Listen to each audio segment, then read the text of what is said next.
مجھے تو یہ کوئی چڑیل معلوم ہوتی ہے۔ نینسی نے میرے کان میں سرگوشی کی۔ اس کی نظریں لان میں پودوں کو پانی دیتی مسز بیکر پر جمی ہوئی تھیں۔ بھلا یہ بھی کوئی وقت ہے گارڈننگ کا؟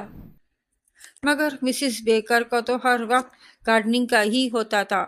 صبح جب میں کام کے لیے نکلتا یا جب شام یا رات کو واپس آتا، وہ وہیں پائی جاتی، ہمیشہ سیاہ گاؤن میں ملبوس، یا تو پودوں کی گارڈننگ کرتے ہوئے یا گھاس کو پانی لگاتی، یا اور کچھ نہیں تو پھولوں کو اسپرے کرتی پائی جاتی۔ رنگ برنگے پھول جن سے یہ لان بھرا پڑا تھا۔ نہ معلوم اس بے رنگ عورت کو پھولوں پودوں سے اس قدر دلچسپی کیوں ہے، میں نے چڑ کر سوچا۔ نینسی کہتی کہ میں بہت ہینڈسم ہوں۔ اب آپ پوچھیں گے نینسی کون ہے؟ نینسی میری دوست ہے، اس ٹاؤن میں میری واحد دوست۔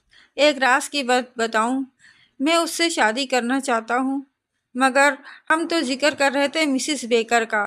مسز بیکر میری مالک مکان ہے۔ مجھے اس قصبے میں آئے چند ماہ ہوئے ہیں۔ یہاں مجھے کام بھی مل گیا ہے اور رہنے کو کمرہ بھی، مگر کمرے تک پہنچنے اور باہر نکلنے کے لیے ایک وسیع لان کے سامنے سے گزرنا پڑتا ہے۔ یہاں وہ منحوس مسز بیکر پائی جاتی ہے۔ مسز بیکر کے آگے پیچھے شاید کوئی نہیں، کم از کم میں نے تو نہیں دیکھا۔ جب میں اس گھر میں نیا شفٹ ہوا تو میں نے اس سے ہیلو ہائی کی کوشش کی، مگر اس کا سرد رویہ محسوس کر کے پیچھے ہٹ گیا۔ مگر اب دن بدن اس کی شخصیت مزید پراسرار ہوتی جا رہی تھی۔ وہ لان میں زیادہ تر رہنے لگی تھی، خاص طور پر میرے آنے کے اوقات میں۔ مجھے تو ایسا ہی لگتا تھا۔ وہ کبھی مجھے مخاطب نہیں کرتی تھی، مگر جب کبھی میرا اس سے آئی کانٹیکٹ ہو جاتا، میری ریڑھ کی ہڈی میں جیسے لہر دوڑ جاتی تھی۔ اس کی آنکھیں، اف، ایسی آنکھیں میں نے زندگی میں نہیں دیکھی۔ سرد، بے جان، پتہ نہیں کیا تھا ان میں، غصہ، وارننگ۔ خیر، تو میں آپ کو بتا رہا تھا کہ میں نینسی سے شادی کرنا چاہتا ہوں۔ میری نینسی سے ملاقات ابھی کچھ عرصے پہلے ہی ہوئی تھی اور ہم بہت قریب آ گئے تھے۔ میں اس سے شادی کرنے والا تھا کہ یہاں ٹاؤن میں سیریل کلنگ کی انتہائی خوفناک وارداتیں ہونے لگیں۔ مقتول تقریباً میرا ہم عمر لڑکا تھا، جس کو نہایت بے دردی سے چیر پھاڑ کر قتل کیا گیا تھا، اور ہاں، ہر واردات کے بعد لاش کے اوپر ایک سرخ گلاب ملتا تھا۔ سرخ گلاب جو کہ مسز بیکر کے گارڈن میں لاتعداد تھے۔ اوہ، یہ میں کیا سوچنے لگا، مگر واقعی نہ جانے کیوں میرا دل کہہ رہا کہ ان وارداتوں اور مسز بیکر میں کوئی لنک ضرور ہے۔ اس کے حلیہ، اس کے انداز بہت پراسرار ہیں۔ نینسی مجھے دروازے پر اتار کر گڈ بائی کہہ کر چلی گئی۔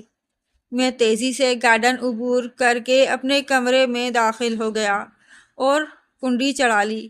چند منٹ کے اس عمل نے میری سانسیں تیز کر دیں۔ مسز بیکر کی آنکھیں مجھے اپنی کمر میں چبھتی محسوس ہو رہی تھی۔ میں اس قدر تھکا ہوا تھا کہ لیٹتے ہی سو گیا۔ رات کے کسی پہر میری آنکھ کھل گئی۔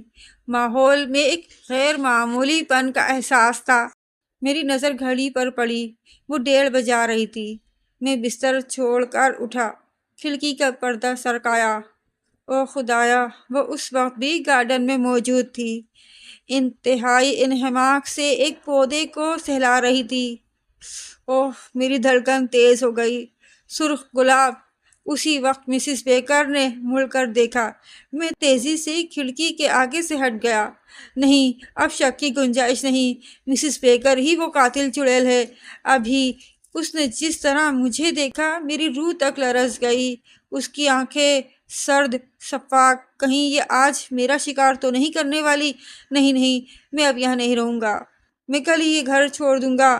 بے شک مجھے ڈپارٹ میں دی گئی رقم سے ہاتھ دھونے پڑے، مگر اب میں یہاں نہیں رہوں گا۔ مگر کل آئے تو یہ تو مجھے شاید آج ہی مارنے کی پلاننگ کر رہی ہے۔ ایک خیال میرے ذہن میں لبکا، میں آج رات ہی یہاں سے نکل جاتا ہوں۔ میں نے فون اٹھایا اور نینسی کا نمبر ملایا۔ کئی بیلوں کے بعد آخر اس نے فون اٹھا لیا۔ جون، تم اس وقت خیریت تو ہے؟ اس کی آواز نیند میں ڈوبی ہوئی تھی۔ نہیں نینسی، خیریت نہیں ہے۔ کیا تم مجھے اس وقت پک کر سکتی ہو؟ ورنہ شاید کل تم مجھے نہیں دیکھ پاؤ۔ میں رونے والا ہو رہا تھا۔ یہ تم کیا کہہ رہے ہو؟ وہ حیرانی سے بولی۔ خیر میں آتی ہوں، جلدی آؤ پلیز۔ جتنی دیر میں نینسی نے ہارن دیا اتنی دیر میں میں نے اپنا سامان ایک سوٹ کیس میں بھر لیا۔ نکلنے سے پہلے میں نے گارڈن میں جھانکا، وہ خالی پڑا تھا۔ شکر ہے، میں بڑبڑایا۔ میں تیزی سے کمرے سے نکلا۔ میرا دل تیزی سے دھڑک رہا تھا، جیسے میرے کانوں میں گارڈن عبور کرتے ہوئے اچانک میرے عقب سے مسز بیکر کی آواز میرے کانوں میں ٹکرائی۔ رک جاؤ لڑکے، میں کہتی ہوں رک جاؤ، ورنہ پچھتاؤ گے۔ میں بھاگتے ہوئے گھر سے نکلا اور پہلے سے اسٹارٹ گاڑی میں بیٹھ گیا۔ نینسی نے کار بڑھا دی۔ جلدی نینسی، جتنی جلدی ہو سکے یہاں سے نکل جاؤ۔ میری سانسیں ابھی قابو میں نہیں تھی۔ نینسی، اب میں ہرگز اس گھر میں نہیں رہوں گا، میں نے اس سے کہا۔ وہ عورت ہی وہ چڑیل ہے، وہ مجھے آج مار ڈالتی۔ شکر ہے تم مجھے لینے آ گئی، ورنہ نہ جانے کیا ہوتا۔ نینسی تیزی سے گاڑی چلا رہی تھی۔ اس نے میری طرف دیکھا، مگر یہ کیا؟ نینسی کی خوبصورت شکل پر شیطان ناچ رہا تھا۔ اس نے گاڑی روک دی۔ نہ جانے کون سا ویرانہ تھا۔ وہ مسکرائی۔ نہیں نہیں، اس کے خوبصورت ہونٹوں کے پیچھے سے نمودار ہونے والے دانت اس کے تو نہیں تھے، لمبے ڈریکولا جیسے خطرناک۔ وہ میری طرف بڑھنے لگی۔ تو کیا وہ قاتل چڑیل مسز بیکر نہیں، نینسی ہے؟ اوہ ہاں، یاد آیا، نینسی ہی تو ہمیشہ اپنے بالوں میں ایک گلاب کا پھول لگاتی تھی، سرخ گلاب۔ مگر اب کیا فائدہ؟